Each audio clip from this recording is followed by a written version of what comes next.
What's up, guys? This is Jeff with HopCurious. This is the very first Bottles on the Road. We're out here in Arrowhead. We're here for the Arrowhead Brew Fest, I believe. Yes.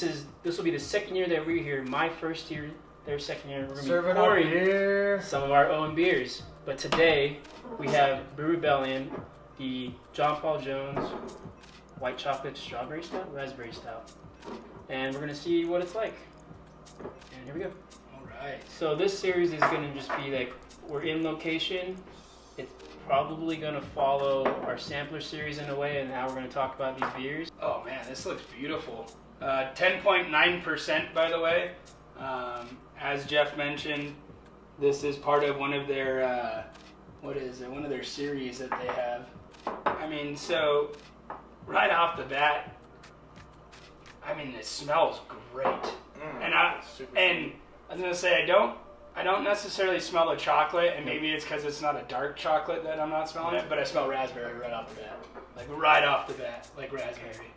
It smells like they used fresh raspberries and not like an extract. Mm-hmm. Like it doesn't have like a, I don't know. Usually, what I feel like with extracts, at least when we've used them, they have like a very different kind of scent to them, almost like syrupy and sweet, but then like when you taste it, it kind of tastes filmy, and I don't think we'll taste that with this beer.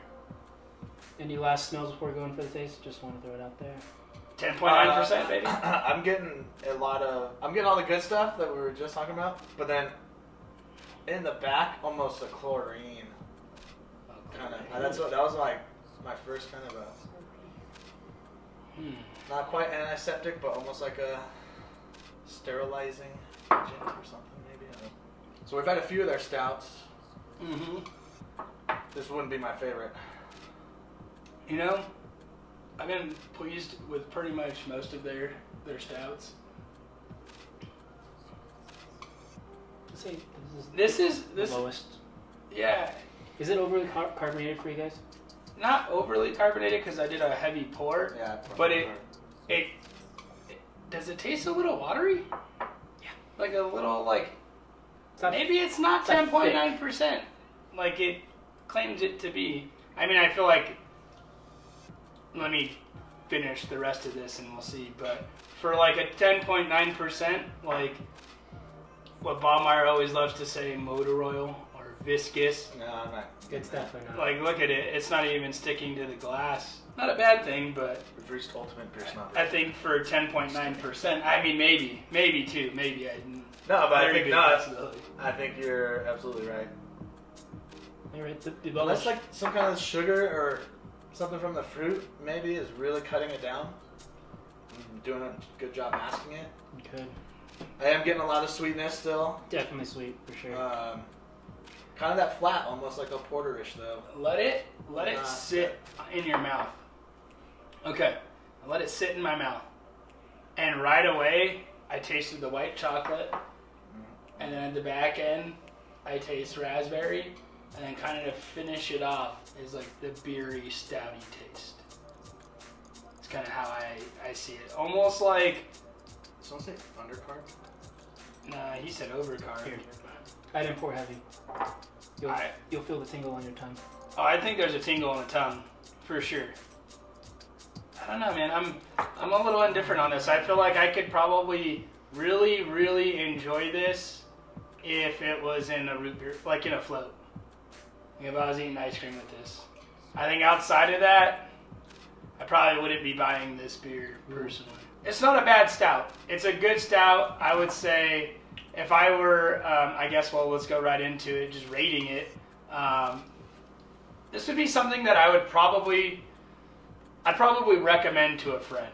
It'd be maybe even something I would buy for a friend, but the friend that I would have this in mind would be someone that just, like, not that they just started getting into stouts, but like they like stouts, but they necessarily like, they're the type of person who like drinks the same stout every time, right? Or like they buy the same type of IPA every time. So this would be something where it'd be like, yeah, man, I got you a beer. It's a little unique, a little out there. It's kind of strong, but it's not going to be like overbearing and like, course. whoa, what are all those flavors, right? Like, it's going to be nice for them. Jeff, what would you rate this beer? You know, I'd rate this beer, I would 4. I'd buy it at a bar. Though it's not my favorite stout, I think it's interesting enough, and it's still good enough to have a slightly better than average rating. I mean, realistically, it'd probably be like a 3.8, so you just round it up to the 4. So, there's nothing wrong or amazing. It's pretty good, and it could be better.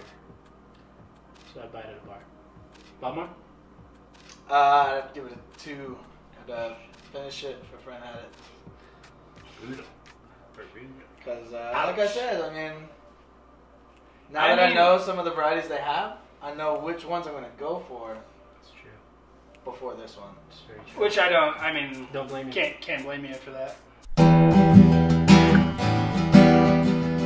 Thank you all for watching Bottles on the Road, Lake Arrowhead Edition. Comment, like, subscribe down below. We are HopCurious. Stay curious.